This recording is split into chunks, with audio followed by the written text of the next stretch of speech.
بسم اللہ الرحمن الرحیم۔ آج ہم پروین شاکر کی شامل نصاب جو غزل ہے اس کی تشریح پڑھیں گے۔ اس غزل میں کل 8 اشعار ہیں اور اس کے ساتھ مشقی سوالات بھی ہیں اور تشریحات بھی ہیں۔ اس وقت آپ کے سامنے پروین شاکر کا تعارف آ رہا ہے۔ پروین شاکر کے بارے میں آپ کو پہلے بھی میں بتا چکا ہوں۔ پروین شاکر جو ہیں اردو ادب میں خاتون شعراء میں ایک منفرد حیثیت ان کو حاصل ہے، اور ایک ایکسیڈنٹ میں ان کی کم عمری میں ہی وفات ہو گئی تھی، اور وہ اپنی انفرادیت کے لحاظ سے اردو ادب میں ایک علیحدہ مقام رکھتی ہیں۔ ان کے تعارف میں مختلف چیزیں ہیں، اگرچہ اب تعارف جو ہے وہ ہمارے پیپر پیٹرن کے مطابق اس کی اتنی اہمیت نہیں تھی۔ پہلے پیپر پیٹرن میں جو تعارف تھا، ہمارے جو کثیر الانتخابی سوالات ہوا کرتے تھے وہ تعارف میں سے آتے تھے۔ اب تعارف بس ایک اضافی چیز کے طور پہ ہے۔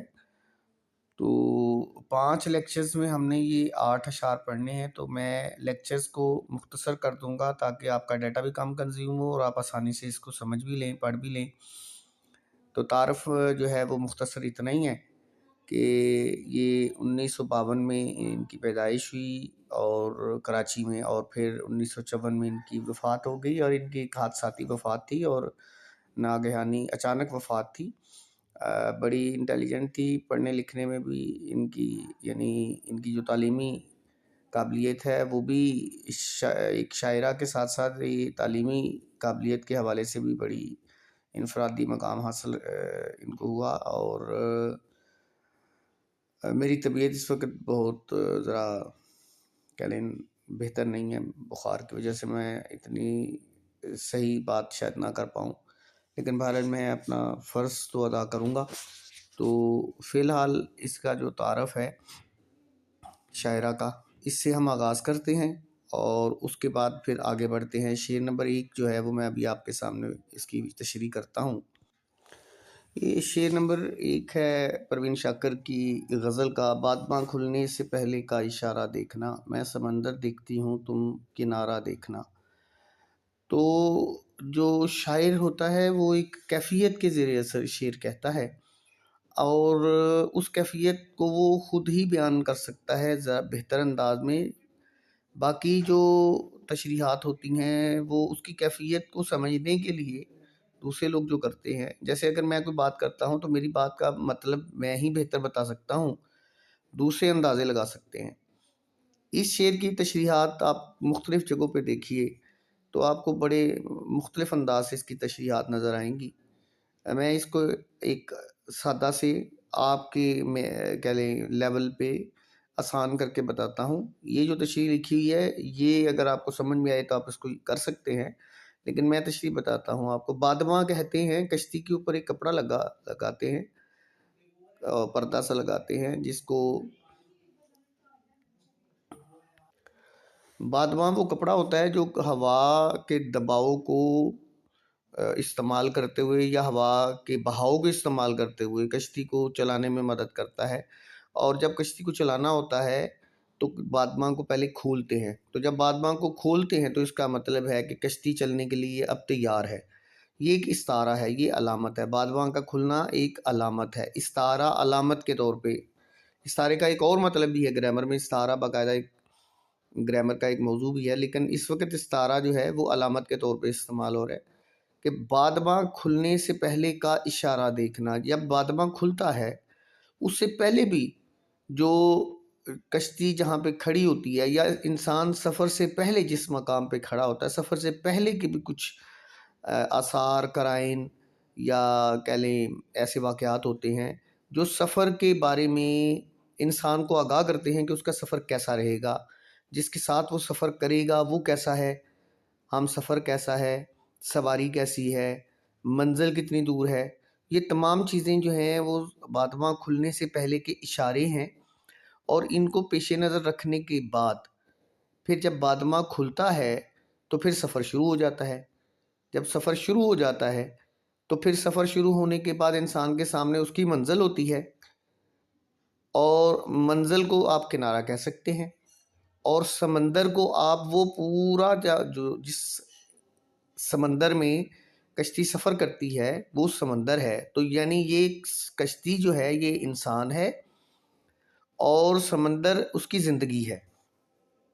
آپ اس کو اس سے تشبیہ دے سکتے ہیں.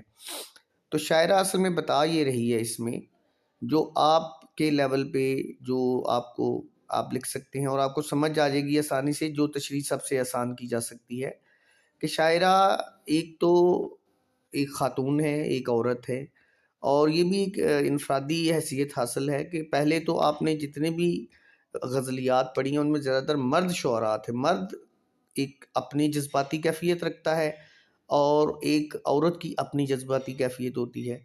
عورت کی جذباتی کیفیت وہ اپنے انداز سے بیان کرتی ہے اور اس میں احساس عدم تحفظ یا اور انداز سے وہ چیزوں کو دیکھتی ہے. اس کے اندر ایک چیزوں کو دیکھنے کا دوسرا ایک عدسہ لگا ہوتا ہے، ایک لینز لگا ہوتا ہے. تو وہ بتانا یہ چاہ رہی ہے شاعرہ کہ میری زندگی کا جو سفر ہے اس کے آغاز سے پہلے کے اشاروں سے مجھے یہ محسوس ہو گیا تھا. میں نے بادماں کھلنے سے پہلے، آغاز سے پہلے کے اشاروں سے ہی سمجھ لیا تھا کہ میری زندگی کا سفر جو ہے وہ آسان نہیں ہوگا، وہ مشکل ہوگا. میں سمندر کے بیچوں بیچ اس کی گہرائی کو دیکھوں گی، یعنی اس کی مشکلات میں الجھ کے رہ جاؤں گی، اور میرا ہم سفر جو ہے وہ کنارے کی طرف دیکھ رہا ہوگا. یعنی وہ منزل پہ کھڑا رہ جائے گا، یا منزل پہ پہنچنے کی جلدی ہوگی اس کو، یا وہ میرا ساتھ چھوڑ جائے گا، اور میں جو ہوں وہ بھور میں پھنس کے سمندر میں ہی کو دیکھتی رہ جاؤں گی، زندگی کی مشکلات میں الجھ کے ہی رہ جاؤں گی. تو میں سمندر دیکھتی ہوں، یعنی اے میرے ہم سفر، میں سمندر میں رہ جاتی ہوں یا سمندر کی گہرائیوں میں اتر کے دیکھتی ہوں. یعنی میں زندگی کے اصل مصائب اور مشکلات میں گر جاؤں گی، تم کنارہ دیکھنا، اور تم فقط کنارہ، یعنی یہ تنزیہ بھی کہہ سکتے ہیں آپ اس کو، کہ تم کنارے کی طرف دیکھتے رہنا اور سمندر کی گہرائی کو نہ دیکھنا کہ جس گہرائی سے گزر کے ہم نے کنارے پہ دیکھنا ہے. تمہاری نظر سمندر کنارے پہ ہے. اب اس کے کئی مطالب بنتے ہیں. اس شعر کی آپ جہاں سے بھی تشریح پڑھیں گے تو اس کی مختلف تشریحات ہیں. تو سب سے آسان یہی ہے. میں آپ کو ایک دفعہ اس کو مختصر کر دیتا ہوں تاکہ ویڈیو بھی یہ میں 10 منٹ سے زیادہ نہیں ہونے دوں گا اس کو، کہ بادماں جب کھلتا ہے، سفر کا جب آغاز ہوتا ہے، تو میرا ہم سفر جو ہے وہ یا تو کنارے پہ کھڑا رہ جاتا ہے، میرے ساتھ نہیں چلتا، یا پھر جب چلتا ہے تب بھی وہ سطحی طور پہ وہ زندگی کی جو اصل حقیقتوں ہیں ان کا ادراک ہی نہیں کرتا، ان کا شعور ہی نہیں رکھتا، اور وہ کنارے کی طرف دیکھتا ہے کہ جلد از جلد میں کنارے پہ پہنچوں. جبکہ میں سمندر کی گہرائیوں کو دیکھ رہی ہوں کہ سمندر کی گہرائیوں میں کیا کیا طوفان پنہاں ہیں، اور جو کیا کیا پریشانیاں ہیں جن سے گزریں گے تو ہم کنارے پہ پہنچیں گے. تو یہ دو افراد کا اکٹھے سفر کرنا مگر الگ الگ انداز نظر، انداز فکر رکھنا زندگی کے بارے میں، یہ شعر اس کا ایک عکاس ہے. اس میں کوئی بہت بڑا گہرا فلسفہ تو بیان نہیں کیا گیا، لیکن اس میں لفاظی کے ساتھ اس شعر کی ایک اہمیت بہرحال بنتی ہے. تو فی الحال پہلا جو لیکچر ہے میں اس کو مختصر کر دیتا ہوں تاکہ آپ کے لیے آسان رہے. آپ یہ تشریح بھی لکھ سکتے ہیں، آپ کے پاس کوئی اور کتاب ہے وہ تشریح بھی لکھ دے. میں کوشش کروں گا اس کی بعد میں آپ کو تشریح کسی اور جگہ سے بھی میں بھجوا دوں گا، گروپ کے اندر سینڈ کر دیتا ہوں. پہلے آپ یہ ویڈیو لیکچر دیکھ لیجئے، اس کو سمجھ لیجئے. بادماں کا مطلب بتا دیا میں نے، باقی اس کے اندر مطلب بتانے والا تو لفظ ہی کوئی نہیں ہے.